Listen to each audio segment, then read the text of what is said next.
젊을 때는 나이 들어 돈 걱정을 할 거라고 생각하지 않았습니다. 하지만 막상 은퇴하고 나면 현실은 기대와 전혀 다르게 펼쳐집니다. 한국의 노인 빈곤율은 경제협력개발기구 국가 중 가장 높은 수준입니다. 노년이 되면 일자리가 줄어들고 의료비는 늘어나며 생활비 부담은 커집니다. 국민연금만으로 생활하기에는 턱없이 부족한 현실에 많은 어르신들이 힘들어합니다. 뉴스에서 거리에서 폐지를 줍는 노인들의 모습을 본 적 있으신가요? 지금 대비하지 않으면 누구나 노후 빈곤의 현실을 마주할 수 있습니다. 열심히 살았는데도 노년이 불안한 이유는 무엇일까요? 그리고 이를 피하기 위해 우리는 지금부터 무엇을 해야 할까요? 오늘 영상에서는 노인이 빈곤해지는 이유 5가지와 해결 방법을 알려드리겠습니다. 이 내용을 끝까지 보시면 노후에 경제적으로 안정된 삶을 유지하는 법을 알게 되실 겁니다. 지금부터 노후 빈곤의 첫 번째 원인, 국민연금 부족 문제부터 살펴보겠습니다. 이 영상을 끝까지 보시면 여러분의 노후 준비에 꼭 필요한 정보들을 얻을 수 있습니다. 젊을 때는 누구나 나이 들어도 지금처럼 살 수 있을 거라 생각합니다. 하지만 은퇴 후의 삶은 우리가 상상하는 것보다 훨씬 어려울 수 있습니다. 매달 안정적인 월급이 들어오지 않는 상황을 한번 상상해 보세요. 병원비는 점점 늘어나는데 일자리는 없고 생활비는 계속 나갑니다. 가족들에게 손을 벌리는 것도 쉽지 않은 일이죠. 결국 많은 노인들이 힘든 노동을 하거나 최소한의 복지 혜택에 의존하며 살아갑니다. 일부 어르신들은 생계를 위해 폐지를 줍거나 시장에서 허드렛 일을 합니다. 이것이 현실입니다. 노후 빈곤은 남의 일이 아닙니다. 하지만 미리 준비하고 대비하면 충분히 피할 수 있습니다. 그렇다면 노인들이 빈곤에 빠지는 가장 큰 이유는 무엇일까요? 가장 먼저 많은 사람들이 국민연금만으로 노후를 준비하려는 문제가 있습니다.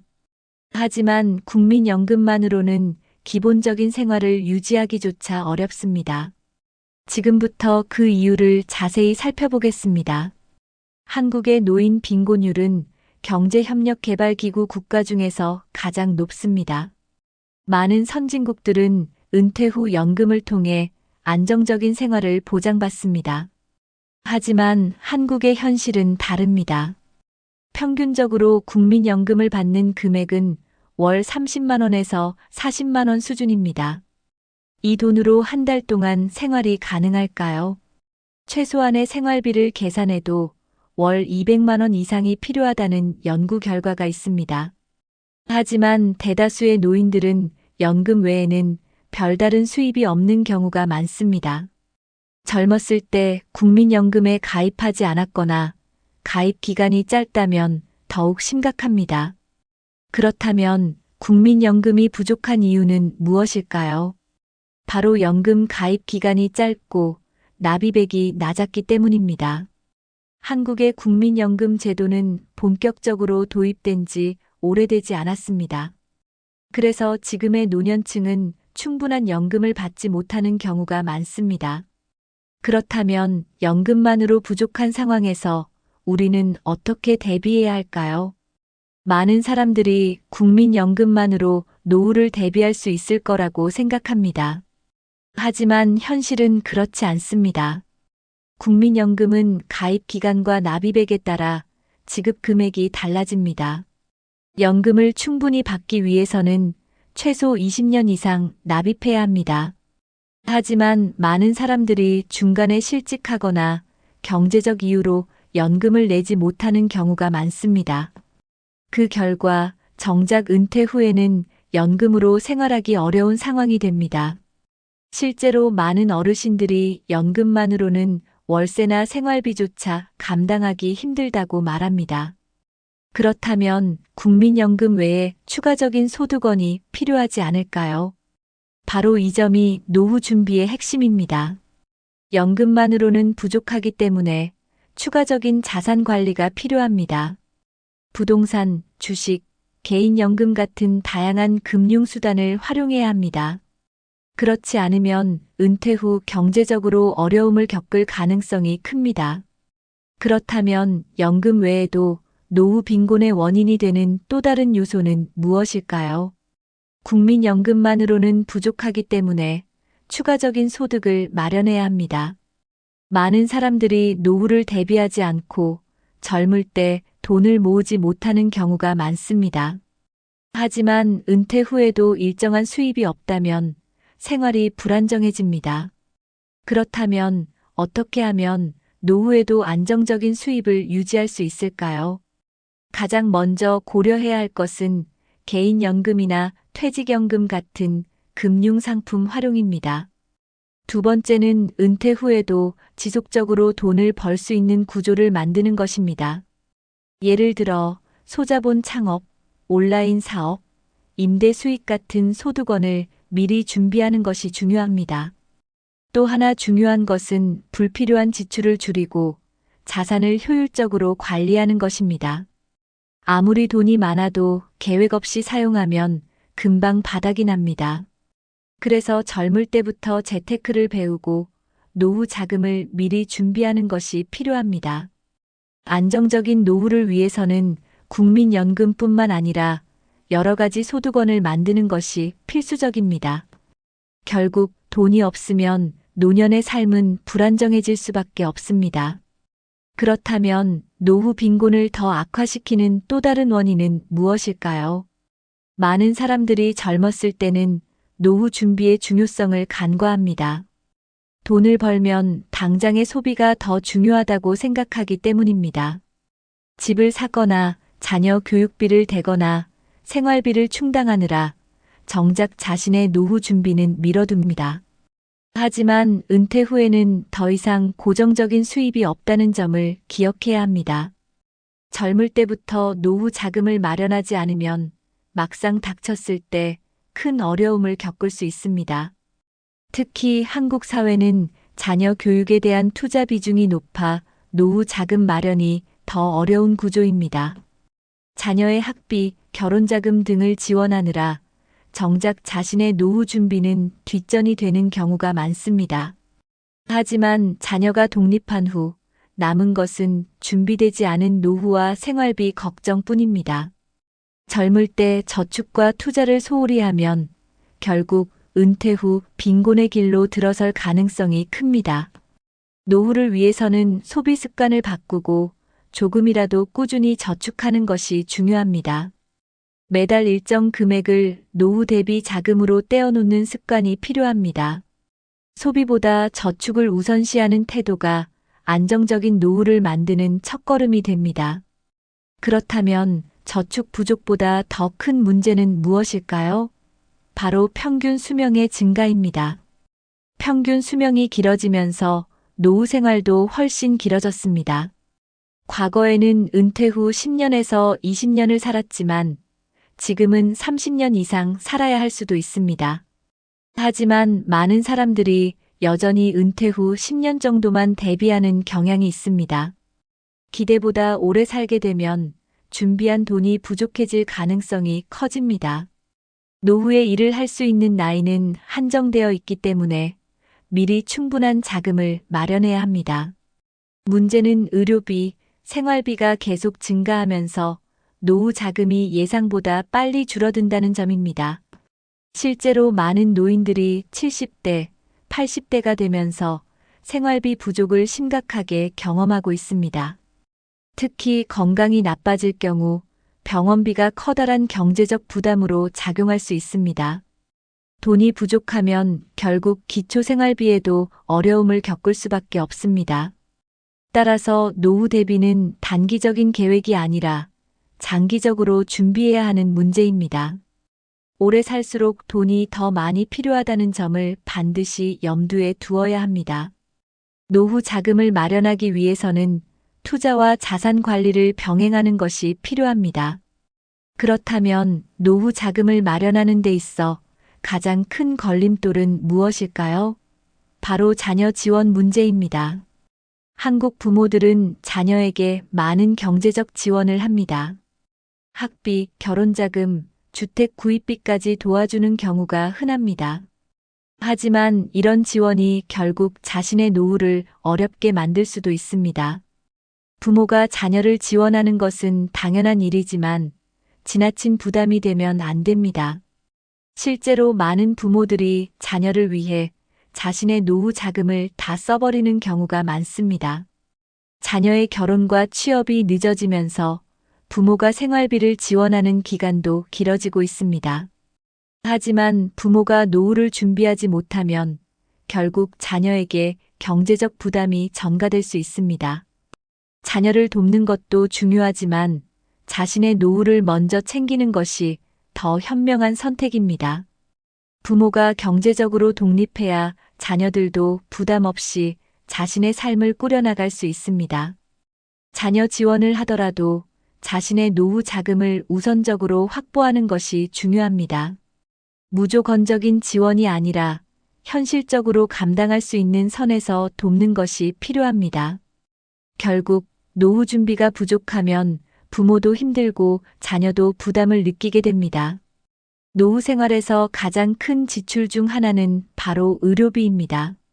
나이가 들수록 몸이 약해지고 병원 갈 일이 많아집니다. 젊을 때는 감기 한 번 걸려도 금방 나았지만 노년에는 작은 질병도 쉽게 악화될 수 있습니다. 병원비와 약값이 계속 늘어나면서 경제적인 부담이 커질 수밖에 없습니다. 특히 정기적인 건강검진과 만성질환 관리는 필수적이지만 비용 부담이 만만치 않습니다. 건강보험이 있더라도 실제로 본인이 부담해야 하는 비용이 적지 않습니다. 수술이나 장기 치료가 필요한 경우 예상보다 훨씬 많은 돈이 들어갈 수도 있습니다. 특히 요양병원이나 간병비는 생각보다 훨씬 큰 부담이 될 수 있습니다. 건강이 나빠지면 경제적인 어려움이 더욱 가중될 수밖에 없습니다. 따라서 노후에는 건강을 관리하는 것이 곧 경제적인 안정으로 이어집니다. 예방이 치료보다 훨씬 저렴하고 효과적이라는 점을 기억해야 합니다. 건강할 때부터 규칙적인 운동, 균형 잡힌 식습관, 정기적인 건강검진을 습관화해야 합니다. 그렇다면 만성질환이 있을 경우 의료비 부담은 얼마나 커질까요? 나이가 들면 혈압, 당뇨, 관절염 같은 만성질환을 앓게 되는 경우가 많습니다. 이런 만성질환은 한 번 걸리면 평생 관리해야 하는 경우가 대부분입니다. 문제는 병원 진료와 약값이 지속적으로 필요하다는 점입니다. 만성질환이 있으면 한 달에 몇십만 원씩 의료비로 지출되는 일이 흔합니다. 특히 노후에 뇌졸중, 치매, 파킨슨병 같은 중증 질환이 발생하면 비용 부담이 더욱 커집니다. 장기 요양이 필요한 경우 간병인 비용도 감당해야 합니다. 요양병원이나 요양시설을 이용할 경우 월 100만 원에서 200만 원 이상이 들어갈 수도 있습니다. 이런 비용이 몇 년씩 지속되면 준비해둔 노후 자금도 금방 바닥나게 됩니다. 결국 많은 노인들이 의료비 부담 때문에 경제적으로 어려움을 겪게 됩니다. 건강을 유지하는 것이 가장 중요한 재테크라고 하는 이유가 바로 여기에 있습니다. 노후의 경제적 부담을 줄이려면 건강을 유지하는 것이 최우선입니다. 정기적인 건강검진과 생활습관 관리를 통해 병을 예방하는 것이 비용을 절약하는 길입니다. 그렇다면 건강을 유지하기 위해 우리가 실천해야 할 것은 무엇일까요? 건강은 돈을 주고도 살 수 없는 가장 소중한 자산입니다. 하지만 많은 사람들이 건강을 잃고 나서야 그 소중함을 깨닫습니다. 노후 빈곤을 피하는 가장 효과적인 방법은 건강을 유지하는 것입니다. 건강이 좋으면 의료비 부담이 줄어들고 경제적으로도 여유가 생깁니다. 규칙적인 운동은 근육량을 유지하고 관절을 보호하는 데 큰 도움이 됩니다. 식습관도 매우 중요합니다. 가공식품보다는 자연식 위주의 식단을 유지해야 합니다. 스트레스 관리도 건강 유지에 큰 영향을 줍니다. 긍정적인 마음가짐을 갖고 사회적 활동을 지속하면 정신 건강에도 좋습니다. 건강을 지키는 것은 단순히 병을 예방하는 것이 아니라 노후 삶의 질을 높이는 중요한 요소입니다. 아무리 돈이 많아도 건강을 잃으면 노후의 삶이 힘들어질 수밖에 없습니다. 경제적인 문제를 줄이기 위해서라도 건강 관리는 필수적인 요소입니다. 건강을 유지하는 것이야말로 가장 확실한 노후 대비 방법입니다. 그렇다면 의료비 부담 외에도 노후 빈곤을 악화시키는 또 다른 문제는 무엇일까요? 많은 사람들이 은퇴 후에도 경제적인 이유로 다시 일을 하고 싶어 합니다. 하지만 현실적으로 노인들에게 주어지는 일자리 기회는 많지 않습니다. 대부분의 직장은 젊은 사람들을 선호하고 경험이 많아도 나이 때문에 취업이 어렵습니다. 은퇴 후에도 일자리를 구하지 못하면 소득이 없으니 경제적으로 더욱 힘들어집니다. 일부 어르신들은 편의점, 마트에서 단순 노동을 하거나 경비원 같은 일자리를 찾습니다. 하지만 이런 일자리조차 경쟁이 치열하고 일할 수 있는 나이가 제한되는 경우가 많습니다. 게다가 고령 노동은 체력적으로 부담이 크고 급여 수준도 낮은 경우가 많습니다. 결국 많은 노인들이 원하지 않는 일자리를 선택하거나 아예 소득 없이 살아가야 합니다. 노후에도 경제적인 자립을 위해서는 젊을 때부터 다양한 소득원을 준비해야 합니다. 정년이 없는 일, 예를 들어 온라인 사업, 프리랜서 일, 부업 같은 것을 미리 준비하는 것이 필요합니다. 은퇴 후 일을 찾기보다는 은퇴 전에 소득을 유지할 수 있는 방법을 만들어야 합니다. 결국 노후에는 일할 기회 자체가 적기 때문에 미리 대비하는 것이 필수적입니다. 그렇다면 노인들이 일을 하더라도 어떤 어려움이 있을까요? 나이가 들면 체력이 예전 같지 않기 때문에 육체 노동이 더욱 힘들어집니다. 하지만 현실적으로 노인들에게 남아있는 일자리 대부분은 신체적으로 부담이 큰 일들입니다. 폐지를 줍거나 새벽에 신문을 배달하거나 주차 관리 일을 하는 분들이 많습니다. 이처럼 임금이 낮고 고된 노동을 해야 하는 일이 많다는 것이 문제입니다. 결국 노후에도 일을 해야 하지만 할 수 있는 일이 많지 않다는 것이 가장 큰 현실적인 어려움입니다. 또한 고령 노동자에 대한 처우도 좋지 않은 경우가 많습니다. 노인들이 일할 수 있는 환경이 마련되지 않으면 노후 빈곤은 더욱 심각해질 수밖에 없습니다. 따라서 단순히 일할 기회를 찾는 것이 아니라 노후에도 지속 가능한 경제 활동을 준비하는 것이 필요합니다. 은퇴 전에 적은 돈이라도 부업을 시작하거나 재택근무가 가능한 일자리를 찾아야 합니다. 단순한 노동이 아니라 오래 지속할 수 있는 일을 찾는 것이 중요합니다. 젊었을 때부터 소득 다변화를 고민해야 하는 이유가 바로 여기에 있습니다. 결국 노년에도 경제적으로 안정되려면 다양한 소득원을 갖는 것이 필수적입니다. 그렇다면 은퇴 전에 우리가 준비해야 할 것은 무엇일까요? 노후에 경제적으로 안정된 삶을 살기 위해서는 은퇴 전에 소득원을 미리 만들어 놓는 것이 중요합니다. 국민연금이나 퇴직금만으로는 노후 생활비를 충분히 감당하기 어렵습니다. 따라서 은퇴 전부터 추가적인 수입을 얻을 수 있는 방법을 고민해야 합니다. 예를 들어 임대 수익, 주식 배당금, 개인연금, 온라인 사업 같은 수입원을 미리 구축하는 것이 필요합니다. 정년이 없는 직업을 갖거나 평생 할 수 있는 기술을 익히는 것도 좋은 방법입니다. 요즘은 인터넷을 활용한 일자리나 재택근무가 가능한 부업도 많습니다. 블로그 운영, 유튜브, 온라인 강의, 전자책 출판 같은 분야는 초기 투자 비용이 적고 장기적으로 수익을 창출할 수 있습니다. 또한 자신의 경험과 지식을 활용해 컨설팅이나 강의를 하는 것도 좋은 방법입니다. 중요한 것은 한 가지 소득원에만 의존하지 않고 다양한 수입을 마련하는 것입니다. 노후에도 소득이 계속 들어오면 경제적 불안에서 벗어나 훨씬 더 여유로운 삶을 살 수 있습니다. 은퇴 후에 돈을 벌 생각을 하기보다는 미리 준비해서 자연스럽게 소득이 이어질 수 있도록 하는 것이 핵심입니다. 결국 노후에도 돈 걱정을 하지 않으려면 젊을 때부터 소득원을 다양화하는 것이 필수적입니다. 그렇다면 노후 빈곤을 더욱 심각하게 만드는 또 다른 요소는 무엇일까요? 바로 사회적 안전망 부족입니다. 한국에는 기초연금과 노인복지제도가 있지만 실제로 노후 생활을 유지하기에는 턱없이 부족합니다. 기초연금은 소득 수준이 낮은 노인들에게 월 30만 원 정도를 지급하는 제도입니다. 하지만 30만 원으로는 기본적인 생활비조차 감당하기 어려운 것이 현실입니다. 의료비, 월세, 생활비 등을 고려하면 정부 지원금만으로는 생계를 유지할 수 없습니다. 또한 일부 노인들은 기초연금 대상에서 제외되거나 복지 혜택을 제대로 받지 못하는 경우도 많습니다.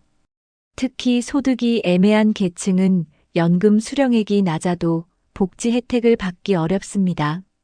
이러한 이유로 많은 노인들이 노후에도 생계를 유지하기 위해 노동을 해야 하는 상황에 놓이게 됩니다.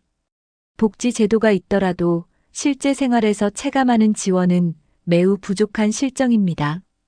결국 개인적으로 노후를 준비하지 않으면 경제적 어려움을 겪을 가능성이 높습니다. 노후 복지에만 의존하기보다는 스스로 대비하는 것이 가장 현명한 방법입니다.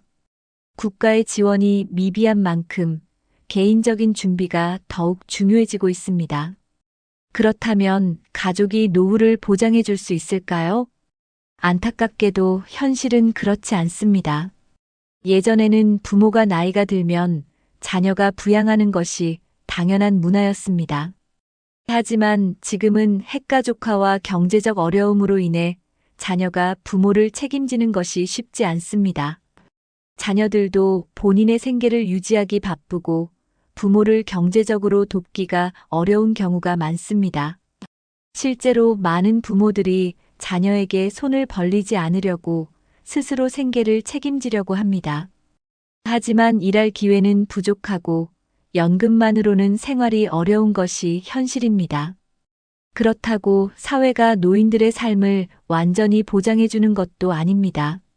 복지 제도는 한계가 있고 모든 노인이 충분한 지원을 받는 것도 아닙니다.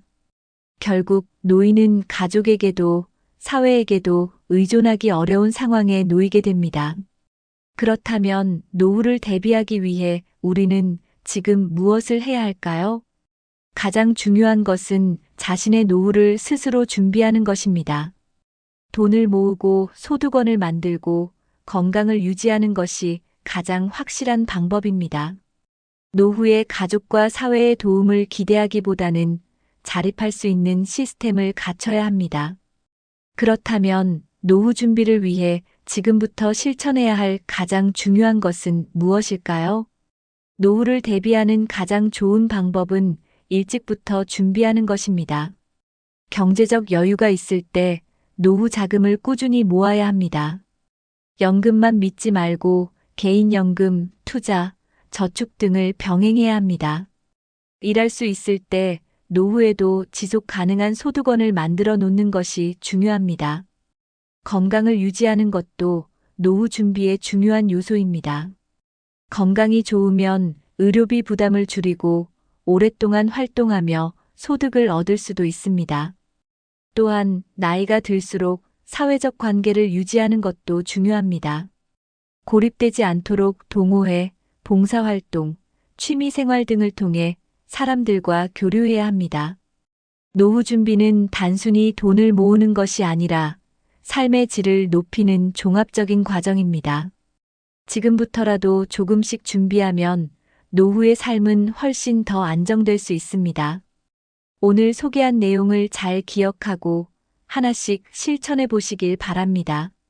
그렇다면 오늘의 내용을 정리하면서 노후 빈곤을 피하는 방법을 다시 한번 살펴볼까요? 끝까지 함께 해주셔서 감사합니다. 이제 마지막 정리를 해보겠습니다. 오늘 영상에서는 노인이 빈곤해지는 5가지 이유와 해결 방법을 이야기해 보았습니다. 국민연금 부족, 노후 준비 미비, 의료비 부담, 일자리 부족, 사회적 안전망 부족이 주요 원인이었습니다. 하지만 이러한 문제들은 미리 준비하면 충분히 해결할 수 있습니다. 노후에 가난하지 않으려면 연금 외 추가 소득원을 만들고 건강을 유지하는 것이 중요합니다. 또한 소비 습관을 바꾸고 조금이라도 노후 자금을 마련하는 노력이 필요합니다. 여러분은 오늘 소개한 내용 중에서 가장 걱정되는 부분이 무엇인가요? 혹시 지금부터라도 바꾸고 싶은 생활 습관이 있다면 댓글로 남겨주세요. 이 영상이 도움이 되셨다면 부모님이나 친구들과 공유해서 함께 대비해 보세요. 앞으로도 노후를 더 풍요롭게 만드는 유익한 정보를 계속 전해드리겠습니다. 영상이 유익하셨다면 구독과 좋아요, 알림 설정 부탁드립니다. 여러분의 노후가 더 건강하고 행복하길 바랍니다. 감사합니다. 건강한 하루 보내세요.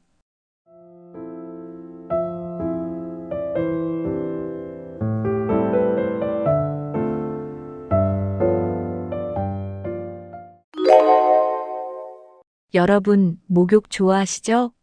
하루 피로를 풀고 기분 전환도 되고 몸이 개운해지잖아요. 특히 따뜻한 물에 몸을 담그면 천국이 따로 없습니다. 그래서 많은 분들이 이렇게 말합니다. 목욕 자주 하면 건강에 좋다. 뜨거운 물로 땀 빼면 노폐물이 빠진다. 몸이 뻐근할 때는 뜨거운 물이 최고다. 물론 어느 정도는 맞는 말이에요. 하지만 그거 아세요? 이런 목욕 습관 70대 이후에는 오히려 독이 될 수 있습니다. 잘못된 방법으로 목욕하면 혈압이 확 올라가기도 하고요. 어지럼증이나 낙상 같은 위험까지 따라옵니다. 몸이 개운해지긴커녕 건강에 부담만 주는 셈이죠. 그래서 오늘은 70대 이상 어르신들이 꼭 알아야 할, 조심해야 할 목욕 습관 10가지를 알려드릴까 합니다. 이 영상 하나로 건강을 해치는 목욕은 멀리하고 몸에 좋은 목욕 습관만 남기실 수 있도록 도와드릴게요. 지금부터 하나씩 함께 살펴보시죠. 뜨거운 물에 들어가면 혈관이 갑자기 확장됩니다. 이때 몸은 체온을 조절하기 위해 긴장 상태로 바뀌어요. 그러면 심장이 평소보다 더 빠르게 뛰기 시작하죠. 심장이 빨리 뛰면 당연히 혈압도 같이 올라갑니다. 이런 변화가 빠르게 일어나면 어지럼증을 느낄 수 있어요. 심장이 약한 분들은 심한 두근거림을 경험할 수도 있습니다. 어떤 분들은 뜨거운 물에 들어갔다가 식은땀을 흘리기도 해요.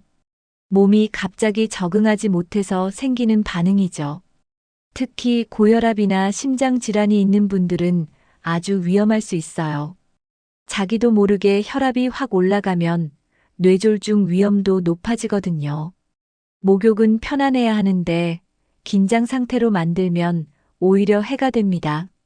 따뜻한 물은 좋지만 너무 뜨거운 건 피해야 합니다. 사우나처럼 증기 가득한 곳도 조심해야 해요. 온도가 높으면 높을수록 심장과 혈관에는 더 큰 부담이 가니까요. 몸이 개운하려고 한 목욕이 건강을 망칠 수 있다는 점 꼭 기억하세요. 그렇다면 도대체 몇 도부터 위험할까요? 보통 우리가 뜨겁다고 느끼는 물 온도는 45도 이상이에요. 그 정도 온도는 피부뿐 아니라 심장에도 부담을 줍니다. 특히 목욕 시간이 길어질수록 몸은 더 많은 열을 흡수하거든요. 열이 쌓이면 혈압이 오르고 몸에 무리가 갑니다. 적당한 목욕 온도는 38도에서 40도 사이가 좋아요. 이 정도면 따뜻하면서도 몸에 큰 자극을 주지 않죠. 뜨겁다고 느껴지는 순간 온도가 너무 높다는 신호입니다. 손등으로 물 온도를 먼저 확인하는 습관이 좋습니다. 피부가 얇고 민감한 부위라 온도 감지에 정확하거든요. 또 물을 받을 땐 찬물 먼저, 따뜻한 물은 나중에 섞는 게 안전해요. 처음부터 뜨거운 물만 받으면 온도 조절이 어렵습니다. 온도가 높을수록 심장이 받는 스트레스는 커지니까 조금 덜 뜨겁게 천천히 익숙해지는 게 건강을 지키는 방법이에요. 우리 몸은 젊었을 때와 다릅니다. 온도 하나도 세심하게 챙겨야 할 나이라는 걸 잊지 마세요. 70대 이후에는 피부도 얇아지고 체온 조절 기능도 떨어집니다. 그래서 목욕 온도 하나도 더 신경 써야 해요. 전문가들이 말하는 적정 온도는 38도에서 40도 사이입니다. 이 온도는 따뜻하다고 느껴지면서도 자극이 적어요. 몸이 부담 없이 편안하게 풀어지는 온도죠. 너무 뜨거우면 피로가 쌓이고 너무 차가우면 긴장이 풀리지 않아요. 목욕 전에 손등이나 팔목 안쪽으로 온도를 먼저 확인해 보세요. 팔목도 피부가 얇아서 체감 온도가 정확하게 느껴집니다.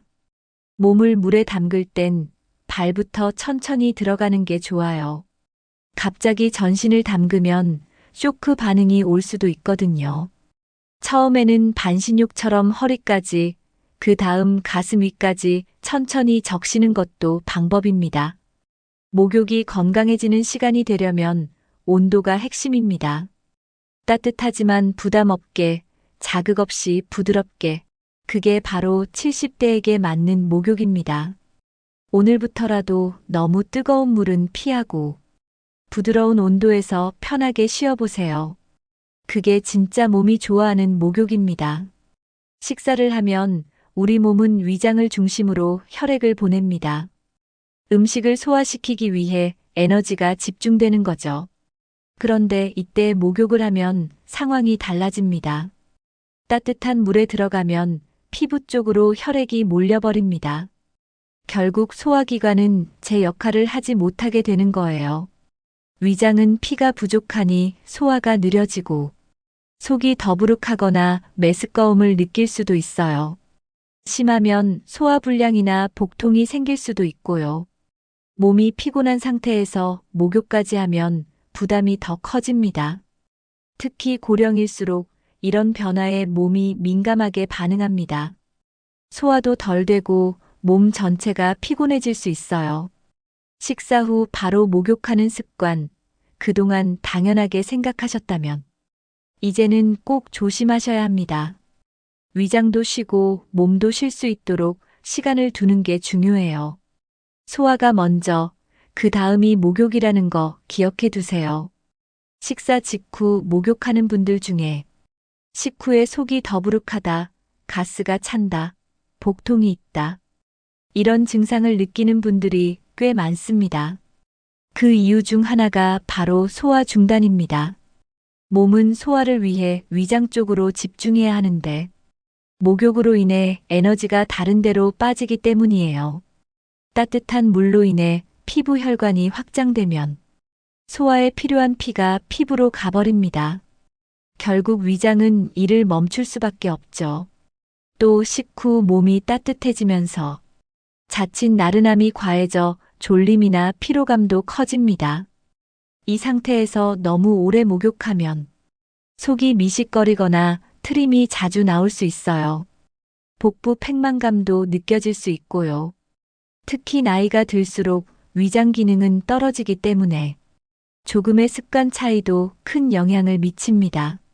몸이 불편하다는 신호를 그냥 넘기지 마시고 식사 후엔 반드시 시간을 두고 휴식을 취한 다음 목욕을 하는 것이 좋습니다. 그렇다면 식사 후 언제 목욕을 해야 할까요?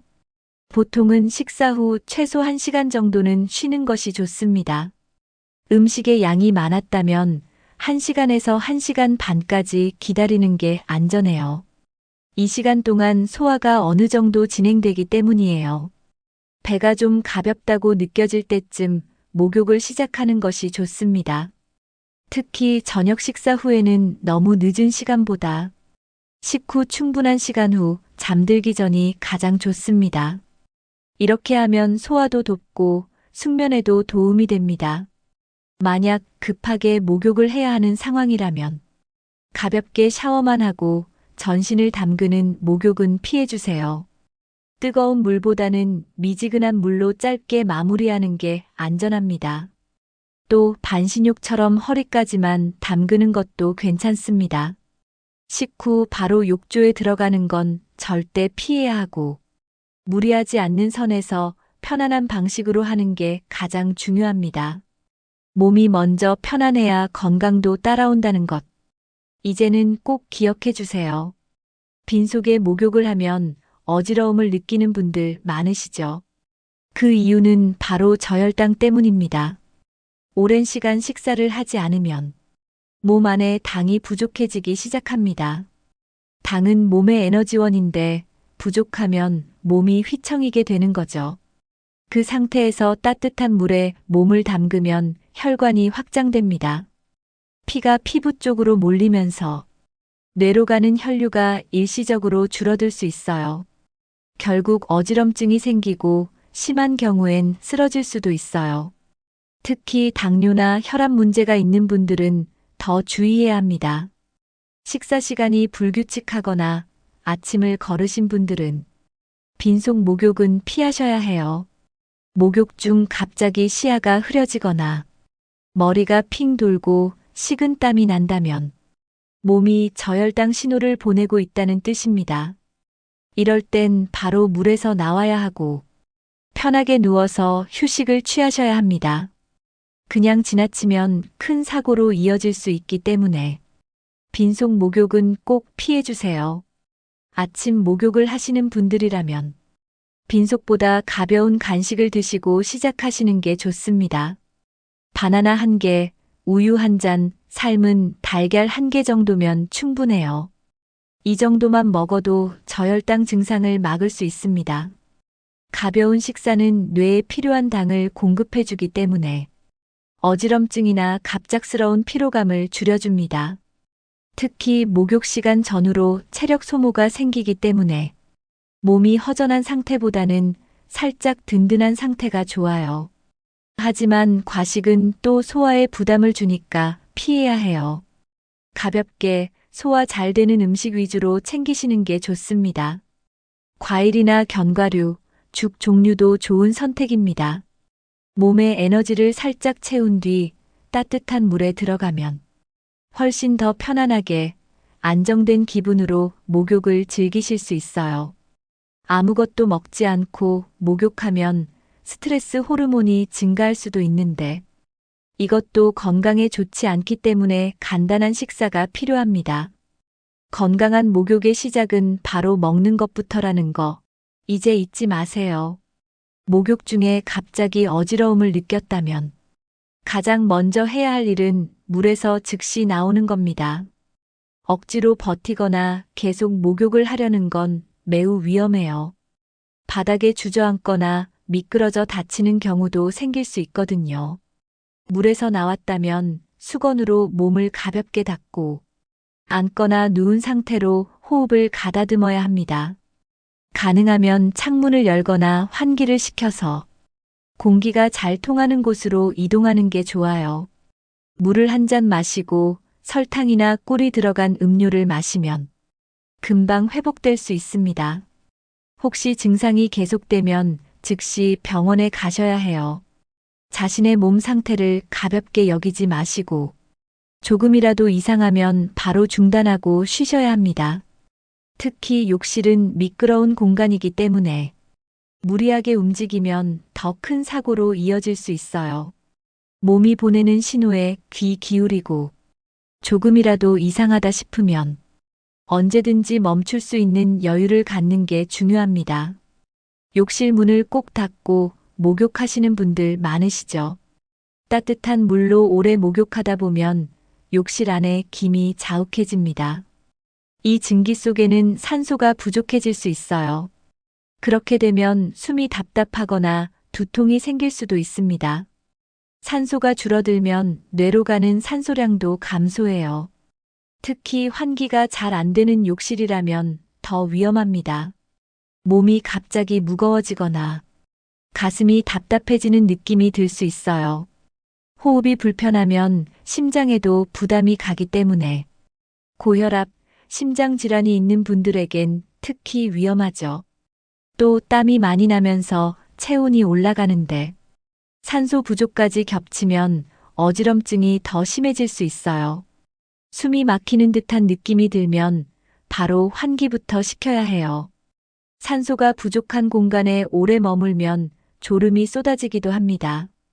욕실에서 졸음이 오는 건 굉장히 위험한 신호예요. 환기 없이 목욕하는 습관, 오늘부터는 꼭 바꿔야 합니다. 욕실이 따뜻하고 습하면 편하다고 느낄 수 있어요.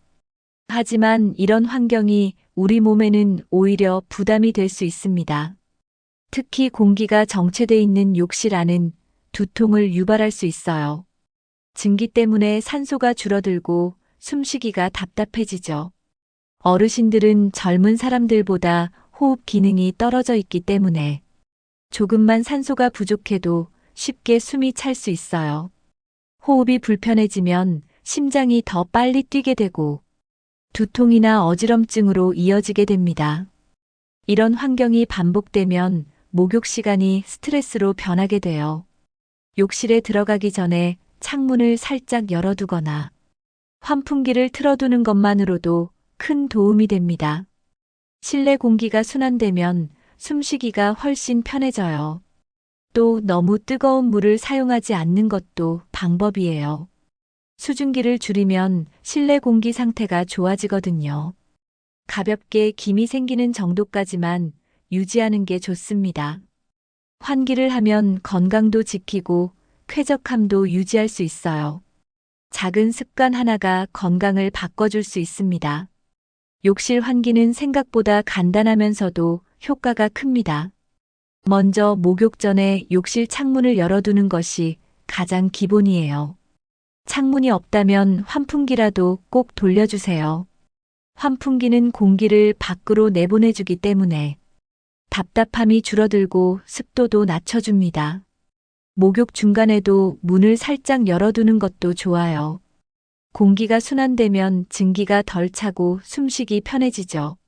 샤워 커튼이나 욕실 문은 완전히 닫지 않아도 괜찮습니다. 물기 제거 후 바닥물을 닦아주는 것도 습기 조절에 도움이 됩니다. 또 목욕이 끝난 후에는 욕실 문을 열어둬야 해요. 이렇게 하면 욕실 안에 남은 습기와 열기가 빠르게 사라집니다. 환기가 잘 되면 곰팡이 생기는 것도 막을 수 있어요. 위생에도 좋고 건강에도 좋은 습관입니다. 목욕은 편하게 해야 하지만 안전이 먼저입니다. 오늘부터는 목욕하기 전에 꼭 환기부터 점검해 보세요. 편안한 숨, 그게 건강한 목욕의 시작입니다. 오랜 시간 목욕하면 몸이 더 풀릴 거라고 생각하시죠? 하지만 실제로는 너무 오래 목욕하면 피로가 더 쌓일 수 있습니다. 목욕은 처음엔 몸이 가벼워지는 듯 느껴지지만 시간이 길어질수록 몸 안수분이 빠르게 빠져나가요. 그러면 탈수 현상이 생기고 더 피곤해지죠. 특히 고온의 물에 오래 있으면 혈액순환이 과도하게 되면서 심장과 혈관에 부담을 줄 수 있어요. 오히려 목욕 전보다 더 피로한 상태가 될 수도 있습니다. 피부도 장시간 물에 노출되면 건조해지고 가려움증이나 자극이 생기기 쉬워요. 따뜻한 물이 좋다고 해도 지나치면 몸에 해가 되는 거죠. 목욕은 짧고 효율적으로 해야 건강에 도움이 됩니다. 몸이 지치지 않을 만큼의 시간, 그게 중요해요. 대부분은 20분 이내가 가장 이상적인 시간입니다. 특히 반신욕을 하더라도 20분을 넘기지 않는 게 좋아요. 오래 한다고 좋은 게 아니라 제대로 해야 좋은 겁니다. 이제부터는 시간도 꼭 함께 체크해 보세요. 목욕하면서 땀이 나는 걸 좋아하시는 분들도 계시죠? 노폐물이 빠져나가는 것 같고 몸이 개운하다고 느끼실 수 있어요. 하지만 땀이 많이 난다는 건 수분이 빠르게 빠지고 있다는 뜻이에요. 몸 안수분이 줄어들면 혈액이 끈적해지고 혈압도 불안정해질 수 있어요. 특히 어르신들은 원래 수분량이 적기 때문에 조금만 땀을 흘려도 탈수 위험이 커집니다. 탈수가 되면 피로는 물론이고 어지럼증도 동반되죠. 또 근육에도 힘이 빠지고 목욕 후 나른함이 심해져요. 땀을 너무 많이 흘리는 것 자체가 피로감을 더할 수 있는 겁니다. 목욕을 땀을 빼는 시간이라고 생각하시면 안 돼요. 목욕은 몸을 풀고 마음을 편하게 만드는 시간이어야 합니다. 땀이 흐른다고 무조건 좋은 게 아니라는 점 꼭 기억해 두세요. 목욕 전후로 물 한 잔 마시는 습관도 중요합니다. 수분을 채우면서 몸을 관리하는 게 더 건강한 방법이에요. 건강한 목욕 시간은 보통 15분에서 20분 사이가 가장 좋다고 합니다. 이 시간은 몸이 적당히 따뜻해지고 긴장도 풀어주는 시간이에요. 피부에도 자극이 덜하고 심장에도 부담이 크지 않아요. 15분 정도면 혈액순환도 촉진되고 피로 회복에도 충분합니다. 몸이 뻐근할 때는 20분까지 늘려도 괜찮지만 그 이상은 피로가 쌓이기 시작합니다. 또 중간중간 물에서 나와서 쉬어주는 것도 좋아요. 반신욕처럼 허리까지만 담그고 상체는 식히는 것도 좋은 방법입니다. 이렇게 하면 체온 조절도 잘 되고 몸도 더 편안해져요. 시간을 정해놓고 목욕하는 습관을 들이면 몸이 그 리듬에 익숙해지면서 더 건강해집니다. 목욕할 때 시계 보면서 조절하는 것도 좋은 팁이에요. 적당한 시간이 가장 효과적인 시간입니다. 오늘부터는 시간도 꼭 지켜보면서 건강하고 즐거운 목욕 시간 보내세요. 목욕을 마치면 몸이 따뜻해져서 괜히 밖에 나가도 괜찮을 것 같은 느낌이 들죠. 그런데 그게 착각일 수 있습니다. 실제로 목욕 직후에는 체온이 빠르게 떨어지기 시작해요. 따뜻했던 피부가 공기와 닿으면서 열이 금방 빠져나가거든요. 이때 몸의 면역력도 함께 떨어질 수 있어요. 특히 외출을 하면 바깥 공기와 온도 차이가 크기 때문에 갑작스런 기온 변화가 몸을 더 약하게 만듭니다. 이런 상태에서 차가운 바람을 맞으면 감기나 몸살에 걸리기 쉽죠. 특히 평소 면역력이 약한 분들이나 기저질환이 있는 분들은 더 조심하셔야 해요. 목욕 후 바로 나가는 건 옷을 얇게 입고 겨울 산책 나가는 것과 비슷해요. 건강을 생각하면 목욕 후에는 반드시 몸을 덮고 안정된 환경에서 쉬는 시간이 꼭 필요합니다. 몸이 회복할 시간을 줘야 진짜 건강한 목욕이 되는 거예요. 따뜻하게 보호해줘야 면역력도 유지됩니다. 목욕을 마치고 급히 나가야 할 때 머리카락이나 몸이 덜 마른 채 외출하는 분들 많습니다. 그 상태로 바깥 공기를 만나면 체온이 빠르게 떨어지죠. 특히 젖은 머리는 체온 손실의 큰 원인입니다. 머리에서 열이 많이 나가기 때문에 젖은 채로 있으면 금방 몸이 식어요. 몸도 수건으로 대충 닦고 나가면 속옷이 눅눅해지거나 피부에 냉기가 스며듭니다. 이런 습기는 체온을 뺏고 몸 안쪽까지 차가워질 수 있어요. 결국 기침이 나오거나 목이 아파지고 감기 증상이 생기기 쉬워요. 특히 계절이 추울 때는 이런 작은 습관이 큰 병으로 이어질 수 있습니다.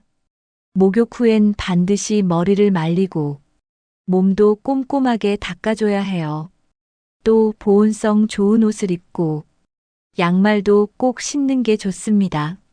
몸을 덜 말리고 나가는 건 건강을 스스로 깎는 행동입니다. 오늘부터라도 꼭 신경 써주세요. 목욕이 끝났다고 끝이 아닙니다. 진짜 중요한 건 그 다음이에요. 바로 보온입니다. 몸을 따뜻하게 유지하는 것. 이게 아주 중요하죠. 우선 머리는 드라이기로 말리는 게 기본이에요.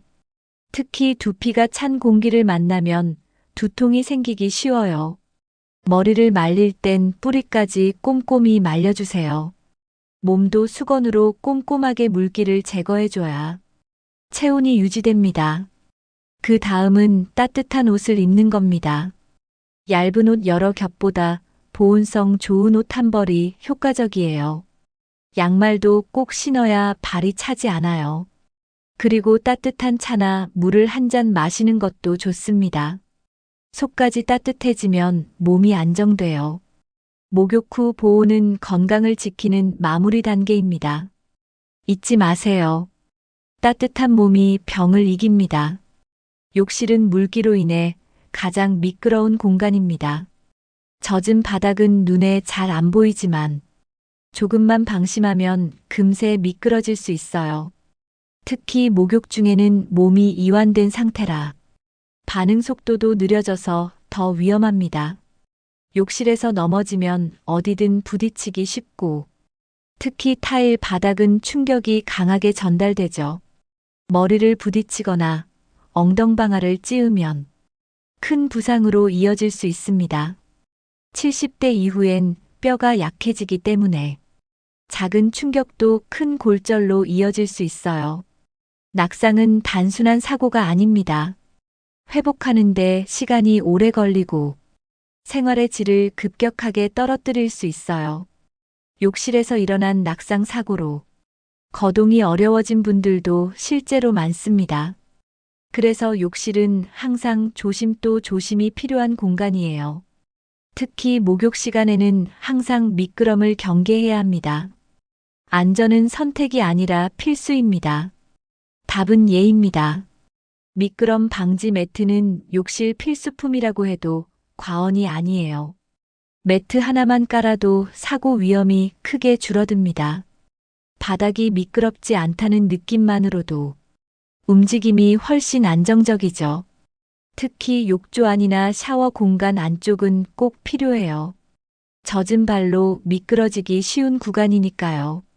고무 재질의 미끄럼 방지 매트가 가장 효과적이고 바닥에 단단히 붙는 제품을 고르는 게 좋습니다. 요즘은 디자인도 다양하고 청소도 쉬운 제품이 많아요. 세척이 어렵다고 꺼리지 마시고 자신에게 맞는 제품을 하나 꼭 마련하세요. 그리고 욕실 출입구 쪽도 놓치면 안 돼요. 욕실 밖과 안이 높이가 다른 경우 턱도 주의해야 합니다. 작은 미끄러짐도 큰 사고가 될 수 있기 때문에 매트 하나로 안전을 지키는 건 충분히 가치 있는 일이에요. 조금 귀찮아도 안전이 먼저입니다. 욕실 벽에 손잡이 하나만 달아도 안전은 훨씬 더 올라갑니다. 몸을 지지할 수 있는 손잡이가 있다는 건 넘어지려 할 때 큰 힘이 되거든요. 특히 욕조 안이나 옆에 설치하면 들어가고 나올 때 아주 유용합니다. 물기가 있는 상태에서 몸을 한 발 들고 움직이는 건 위험하니까요. 손잡이를 잡고 천천히 움직이면 안정감 있게 목욕할 수 있어요. 요즘은 드릴 없이도 설치할 수 있는 흡착식 손잡이도 많이 나와 있어요. 설치도 쉽고 위치도 자유롭게 조정할 수 있습니다. 또 샤워기 근처나 변기 옆에 달아두면 서거나 앉을 때도 도움이 됩니다. 조그만 손잡이지만 실제로 많은 낙상을 막아주는 고마운 존재예요. 어르신들에게는 특히 필수적인 안전 장치입니다. 오늘 바로 하나 장만해 보셔도 좋을 것 같아요. 손잡이 하나로 바뀌는 욕실의 안전함, 절대 과장된 말이 아닙니다. 목욕할 때 가장 흔히 하는 실수 중 하나가 갑자기 온몸을 물속에 푹 담그는 겁니다. 이렇게 하면 순간적으로 체온이 급변하면서 몸이 놀라게 되고 자칫 쇼크 반응이 나타날 수 있어요. 갑작스러운 체온 변화는 혈압을 급격하게 올리거나 심장에 무리를 줄 수 있습니다. 특히 심장 질환이 있거나 고혈압을 앓고 있는 분들은 이런 상황이 매우 위험할 수 있어요. 피부에 닿는 뜨거운 물의 자극이 신경을 예민하게 만들고 몸을 긴장하게 하거든요. 이때 심장이 빠르게 뛰면서 숨이 차거나 가슴이 답답한 느낌이 들 수 있어요. 어지럼증이나 메스꺼움이 동반되는 경우도 있습니다. 갑자기 물속에 들어가서 머리부터 발끝까지 자극을 주는 건 우리 몸에 굉장히 큰 스트레스를 주는 일이에요. 편안하게 몸을 풀어줘야 할 시간이 오히려 사고로 이어질 수 있다는 걸 기억해 주세요. 목욕은 서두르는 게 아니라 천천히 들어가야 안전합니다. 목욕할 땐 반신욕처럼 천천히 적응하는 방법이 가장 안전합니다. 처음엔 발부터 따뜻한 물에 담그고, 다음엔 무릎, 그리고 허리까지 차례차례 올라가는 거예요. 이렇게 하면 몸이 물 온도에 자연스럽게 적응하면서 혈압과 심장 박동도 안정적으로 유지됩니다. 처음부터 온몸을 푹 담그는 것보다 반신욕을 통해 천천히 시작하는 게 훨씬 건강에 좋아요. 가슴 위까지 물이 차오르면 호흡이 불편해지는 분들도 계시기 때문에 상체는 물 밖으로 내놓고 하체 중심으로 따뜻하게 하는 게 이상적이에요. 이렇게 하면 몸의 중심부가 따뜻해지면서 혈액순환도 원활해지고 긴장도 풀립니다. 허리까지만 담그더라도 목욕 효과는 충분히 누릴 수 있어요. 중간중간 물을 손으로 퍼서 어깨에 살짝 끼얹는 것도 좋은 방법입니다. 이런 방식이 몸에 자극을 덜 주고 심장에도 무리가 가지 않도록 도와줘요.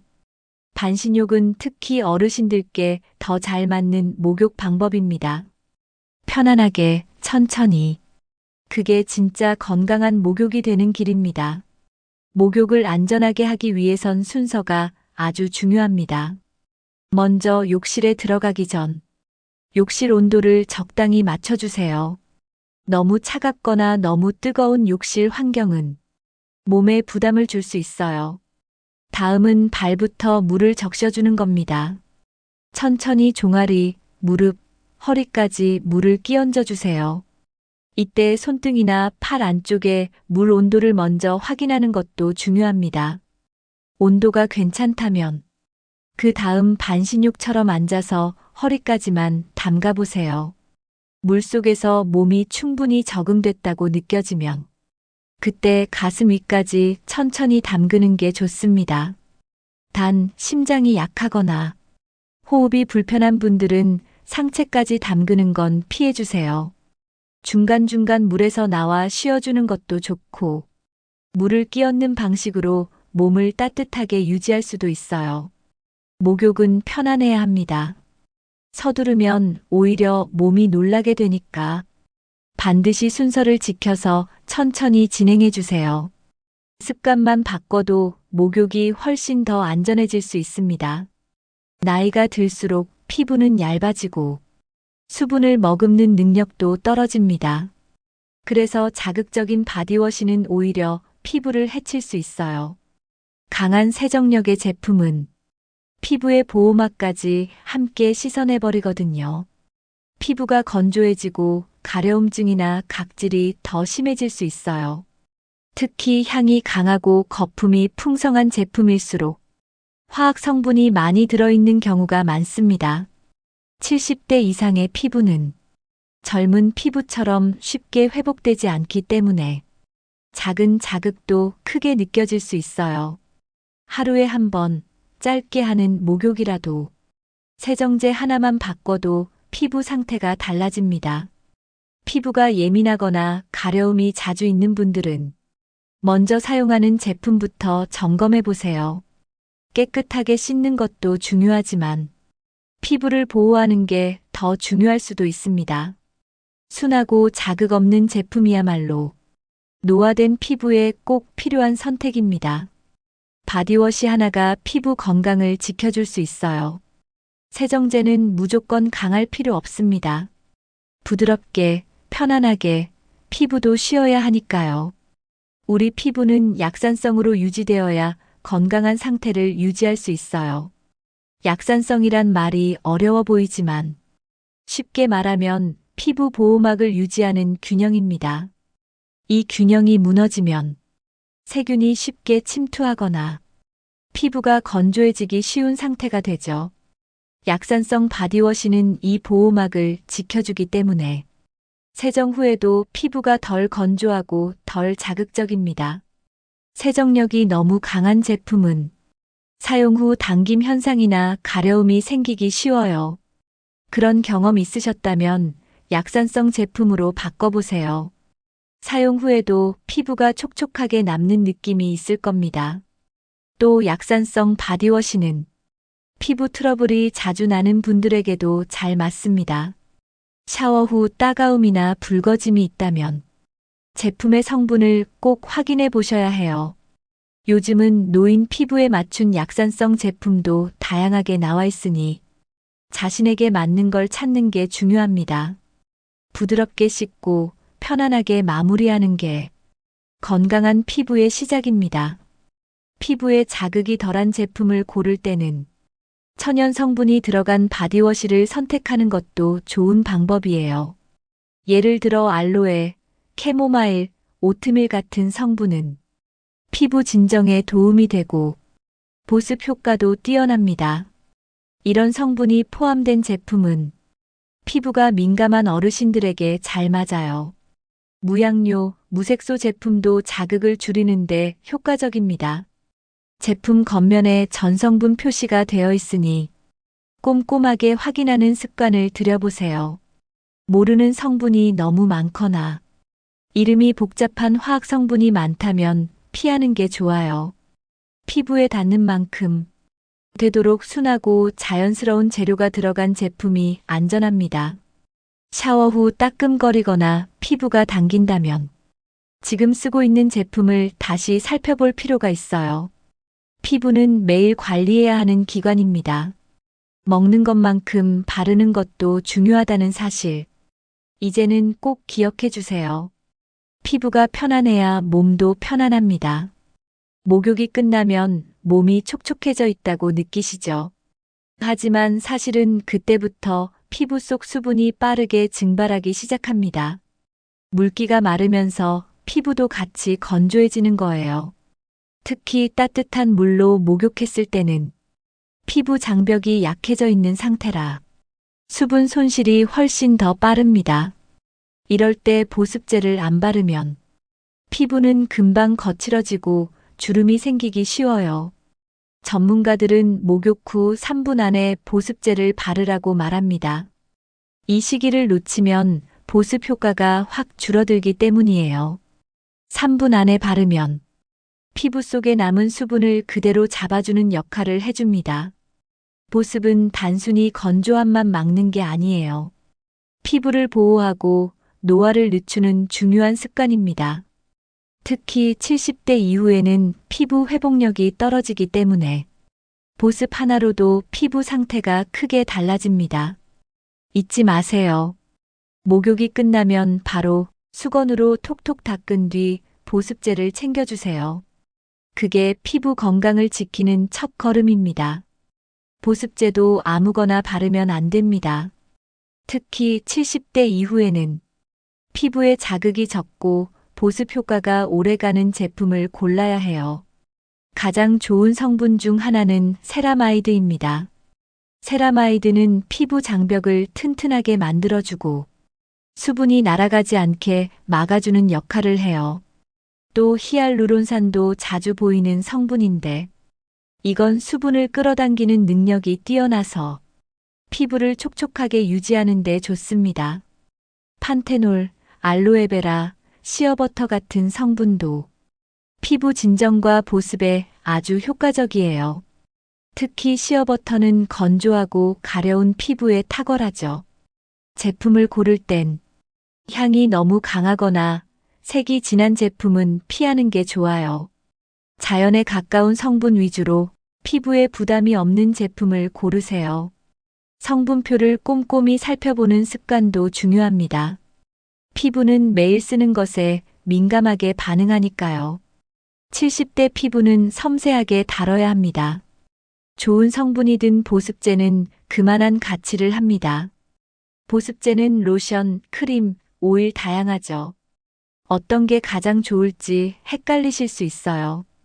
결론부터 말씀드리면 자신의 피부 상태에 따라 골라야 합니다. 로션은 가볍고 흡수가 빠르기 때문에 피부가 덜 건조하거나 여름철에 적합해요. 하지만 건조함이 심하다면 수분이 날아가기 쉬워서 보습력이 약할 수 있습니다. 이럴 땐 크림을 사용하는 게 좋습니다. 크림은 로션보다 더 진하고 피부에 머무는 시간이 길어요. 가을이나 겨울처럼 건조한 날씨엔 크림이 더 효과적이에요. 피부가 유난히 당기거나 각질이 심하다면 보습 오일을 추가로 사용하는 것도 좋습니다. 오일은 피부에 막을 만들어줘서 수분 증발을 막는데 탁월한 역할을 해요. 단독으로 쓰기보다는 로션이나 크림을 바른 뒤 마무리용으로 덧바르는 게 좋습니다. 피부가 아주 민감한 분이라면 천연 오일을 소량만 사용하는 것도 방법이에요. 중요한 건 자기 피부에 맞는 걸 찾는 겁니다. 하나씩 시도해보며 가장 편안하고 잘 맞는 보습 루틴을 찾는 게 70대 이후 피부 관리의 핵심입니다. 오늘 영상에서는 70대 이후 조심해야 할 목욕 습관 10가지를 함께 살펴봤습니다. 뜨거운 물, 식사 직후 목욕, 빈속 목욕, 환기 없는 욕실, 너무 긴 목욕 시간, 목욕 후 바로 외출, 욕실 안전, 갑작스러운 입수, 자극적인 세정제, 그리고 보습 소홀까지 하나하나 사소해 보이지만 조금만 방심하면 건강에 영향을 줄 수 있는 습관들이었습니다. 하지만 반대로 말하면 이런 습관들만 조금씩 바꾸면 목욕이 건강을 회복하는 시간으로 바뀔 수 있다는 이야기이기도 해요. 목욕은 몸을 씻는 시간인 동시에 하루를 정리하고 스스로를 돌보는 시간이기도 하니까요. 건강을 위해 그리고 안전을 위해 오늘부터 하나씩 실천해 보시면 좋겠습니다. 오늘 영상에서 소개한 10가지 중 여러분이 가장 조심하고 싶은 습관은 무엇인가요? 혹시 이미 실천하고 계신 좋은 팁이 있다면 댓글로 함께 나눠주세요. 이 영상이 도움이 되셨다면 좋아요, 구독, 그리고 주변 분들과 공유도 부탁드립니다. 소중한 건강 함께 지켜나가요. 감사합니다.